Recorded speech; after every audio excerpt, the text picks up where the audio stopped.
share the same hospital-based patient care experiences in their third and fourth years. PCC students are evaluated differently than their counterparts in the traditional track. Instead of memorizing information for tests, PCC students are evaluated on their ability to communicate effectively and on their ability to reason and solve problems. They are observed and videotaped, taking a history and performing a thorough exam. They are then asked by faculty to present the case, to analyze the problems, to discuss in detail the relevant basic science and clinical issues. The patients also participate in critiquing the students. Were they made to feel comfortable? Did the student get all the important information about the case? Those first 2 years of the primary care curriculum were just so much fun. As everyone says, the tutorials are so supportive. You don't feel that social isolation of sitting in a classroom so long, running home, studying for so long, just dragging through. Seeing the patients, going out, feeling like a part of a medical community instead of someone who's reading a book about the medical community, it just is so much fun. It was just a blast. Hopefully, all of us can look back at a learning experience that gave us excitement, that sparked our curiosity. It is ironic that for many of us, the most vivid memory we have of our education is a field trip.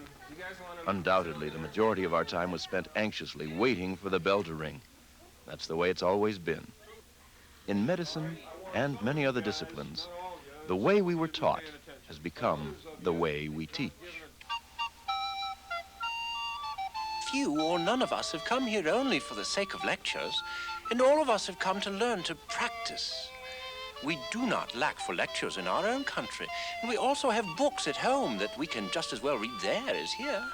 It is the study of practice that has led us to cross so many mountains at such great expense. This lament from an English medical student attending the University of Padua in Italy is as relevant today as it was in the 16th century. The University of Padua eventually pioneered and institutionalized the process of bedside teaching. Because of its innovations in teaching and learning, Padua became the most famous medical school in the world. Over the next 4 centuries, bedside teaching became an essential component of the physician's education. The model was apprenticeship, the student and the practicing physician working together, making hospital rounds and home visits, learning by being involved. In the United States, by the middle of the 19th century, the effects of the scientific revolution and an expanding population and territory combined to transform the medical profession. Hundreds of medical schools were started in small towns and large, all over the country. Many were simply diploma mills. Degrees were easily bought and sold. Educational reforms and public protection were needed, and the impetus for change came in 1910 with the Flexner Report. Abraham Flexner, a respected educator, wrote a comprehensive critique of medical education. The report provided the stimulus for much-needed reforms, suggesting that the training of physicians be undertaken by established universities. American medicine responded dramatically to Flexner's recommendations. Over the past 70 years, schools of medicine have become our country's major biomedical research arm. They are the testing grounds for new machines and new therapies, the sites of highly specialized hospitals caring for the sickest patients. Talk about the bones. Talk about the bones. Talk about the bones. As technology expands our scientific vision, the information technology produces imposes an almost insurmountable paper chase for physicians. AIDS provides the most recent and compelling example of how fast knowledge multiplies. In 1982, there were 54 papers on AIDS in the world's medical literature. By the end of 1985, there were almost 1,500 papers on AIDS. Medical schools, grappling with an almost continuous explosion of information for most of the century, have generally responded by cramming even more courses, more facts, into their curricula. Medical education demands that students put their lives on hold, that learning medicine comes first. This single-minded focus interferes with the emotional well-being of the students.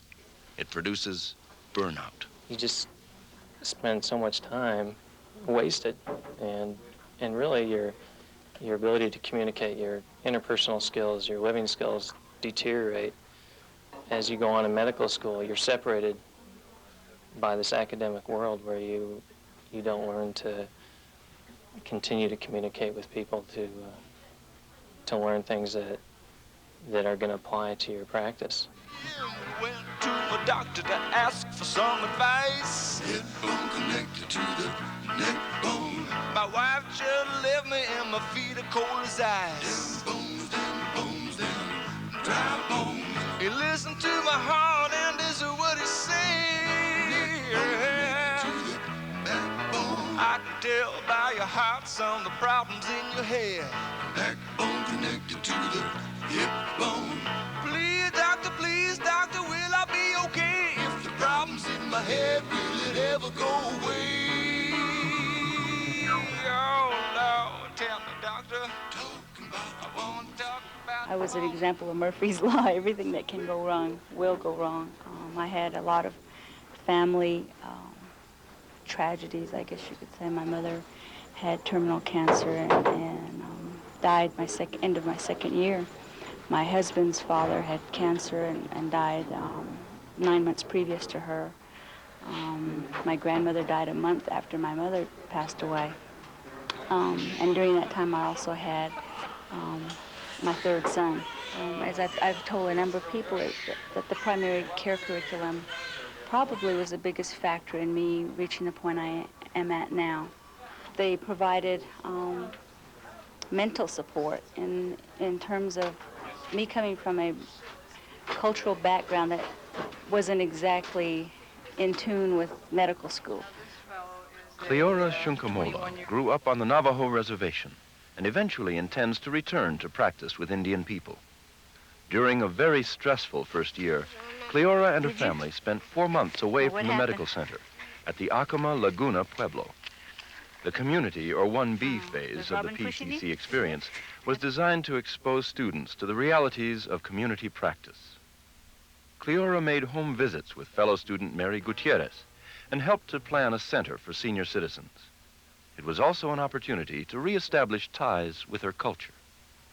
They had a real high suicide rate here. They have a teenage pregnancy problem. They have just a lot of things that are common in Indian communities that the community is working together to overcome. And that I think was the best example of my whole 1B experience, is that I saw that the community efforts made the biggest impact. And I think I see better now how, as a physician and as an Indian, that I can function. I guess the most striking thing I've seen here at the PCC is that the students are being treated just in the way we would want them as physicians to be treating the people they're caring for. They're being treated with dignity, with respect, and they have an opportunity to set priorities and be in charge of their own lives. This morning I was trying to think what I could tell you in 5 minutes that was about an experience that I had that was probably the most exciting and stimulating educational experience I've ever had. I knew I wanted to go into a helping profession, but I didn't know exactly what being a doctor was. I come from a town right about here called Maxwell. I graduated from a high school class of 13, and then I came to a university of 23,000, so it was a big change for me. Mario Pacheco is describing to a group of visiting medical educators what he did for 4 months at the end of his first year of medical school. I got more of a sense what it means to relate to patients as people and not just think of them as the gallbladder down in 43. Mario and all the other first-year medical students in PCC are assigned to work in a small community in New Mexico. They will work with a physician tutor, learning on the job, learning in a hospital, but also learning that 95% of the people who see doctors don't need hospital care. Unfortunately, American physicians have spent so much time in hospitals, they are ill-prepared to function in the community. Hi, Ben. Hi. This is Mario Pacheco. He's a student from the University of New Mexico. Hi. How you doing? Pretty good. Okay. Shall we go inside?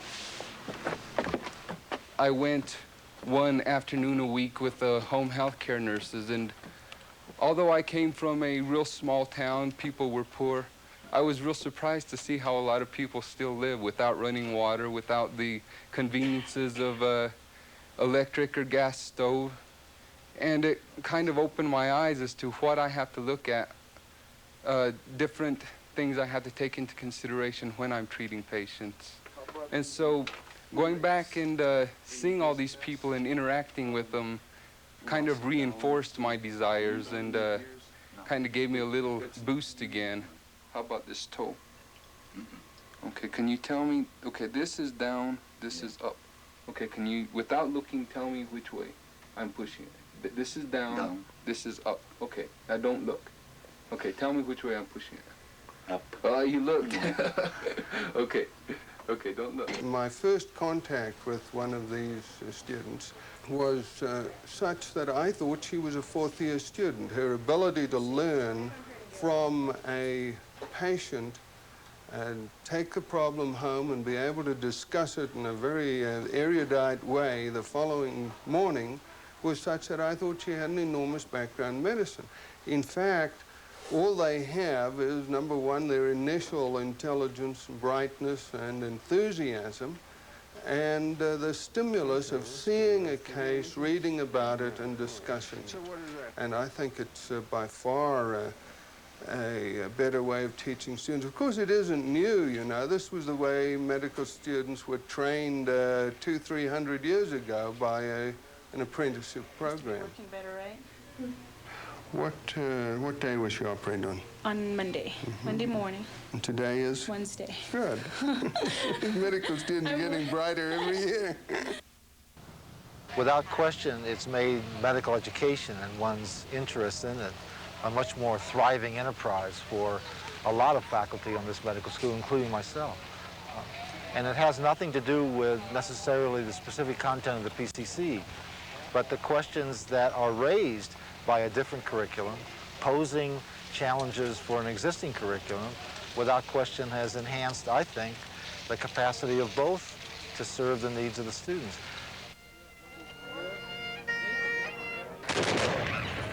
In the southwestern corner of New Mexico, the town of Silver City is getting ready to celebrate the 4th of July. Well, we'd like to see about 700 or so show. If we could get that many, we'd come out and smell like a rose.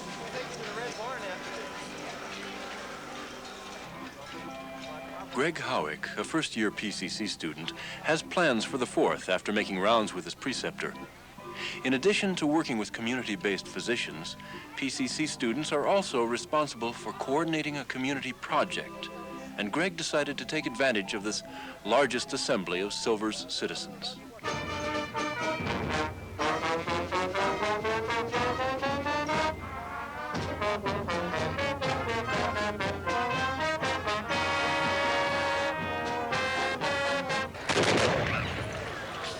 The purpose of the health fair is to bring inexpensive and, for the most part, free medical care to a population that would not normally take advantage of it. And that's kind of the goal behind it here. There's many ranchers and cowboys that live out in the sticks here that don't go to a doctor unless it's absolutely necessary, and they don't believe in checkups and things like that. But when they're here for the barbecue, it's a good time to get some information to them. So it's a good education for me as well.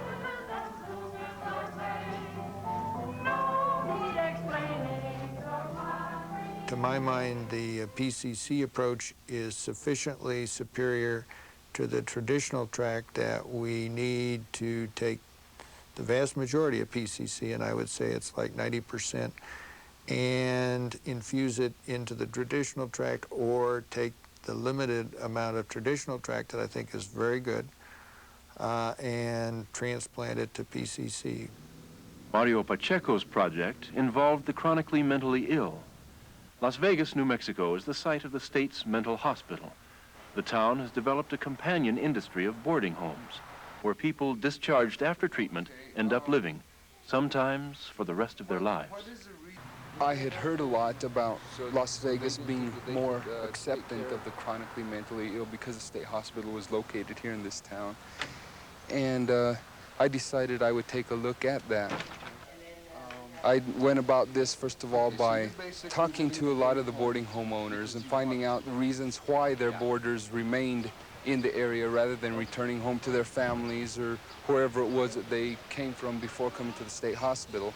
In addition to that, I've interviewed a few of the patients themselves and gotten a lot of feedback from them as to how they feel people treat them here in Las Vegas and how they're treated in other places.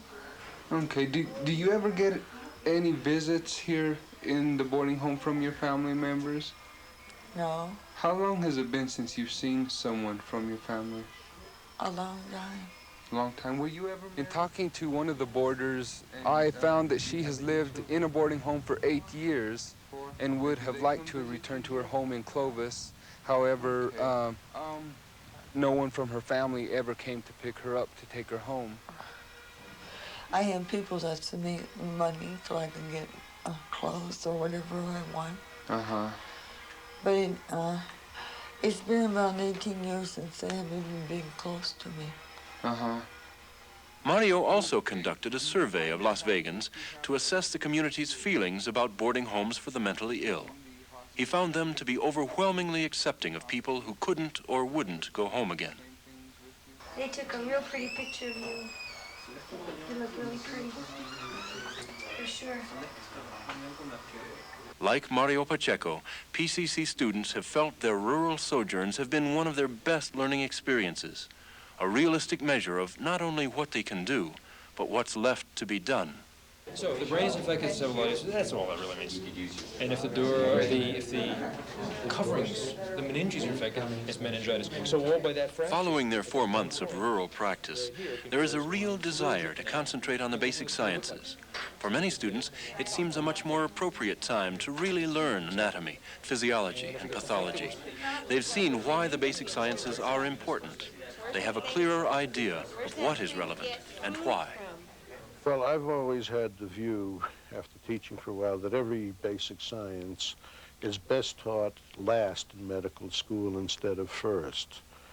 By having the students go out and be with a practicing physician who appreciates the role of basic science in his own practice, then the students can get back all primed for learning the basic science that they need to know. Learning about my bones. Talk about the bones. Almost 8 years after its inception, with its first graduating classes moving into specialty training, this experiment in medical education has been able to start looking critically at the information it's collected. The faculty at the University of New Mexico School of Medicine, in deciding to launch a dramatically different curriculum, also realized it would be important to evaluate PCC against a control group. The control group in the experiment are students who select the conventional track. Each student in PCC has been matched as closely as possible with a fellow student in the conventional curriculum. Program evaluators have compared students' academic progress and their performance on hospital wards. They've assessed students' own attitudes about their learning. The faculty's attitudes and the overall impact of PCC on the medical school were also studied. Well, if you look at the students' academic performance, there's no real difference in between the two tracks. And as far as residency selection, they are each matching up in equally competent residencies. But if you really look at their attitudes and the way they feel about their medical education, the PCC students tend to be less distressed and really much more enthusiastic about the way they learn medicine. The experiment has been successful. The students are learning, and the faculty are realizing there is another way. But can we afford to teach doctors, or anybody else, in small groups? What we found was that the cost per student is roughly the same in both tracks. How faculty spend their time is dramatically different. In conventional medical education, the vast majority of faculty time is devoted to preparation for a limited amount of student contact. In contrast, in the problem-oriented track, the vast majority of faculty time occurs together with students? My reaction was that this was going to be a tremendous burden of additional work, and quite frankly, at the very beginning, I wanted to have nothing to do with it. I felt that our methods in teaching students in the traditional way were adequate, that we were definitely performing at well above national average standards, and I just couldn't see any particular need to try to develop a second experimental curriculum track to do what we were already doing relatively well. Although faculty were not openly opposed, many thought PCC would be a waste of time and resources. Some were skeptical about a new kind of teaching, infringing on what was believed to be a tried and true method. But over the course of the experiment, attitudes have changed, teaching styles have been modified, and the entire medical school has been invigorated by the changes. This year, as an example, in our anatomy courses, we are trying to emphasize now the use of smaller groups, using the language of anatomy as it applies to medicine, trying to adapt more of the emphasis upon the individual for their own learning. We are using the faculty now more as mediators of learning. What has happened as a result of PCC is that with faculty and students working with this program over so many years, there has been such an influence on the conventional curriculum that we no longer have a conventional track. We have two evolving programs, each learning from each other. This model of change of an established school experimenting with an experimental track is now being picked up by many schools around the world. Harvard, Shanghai, the National University of Mexico.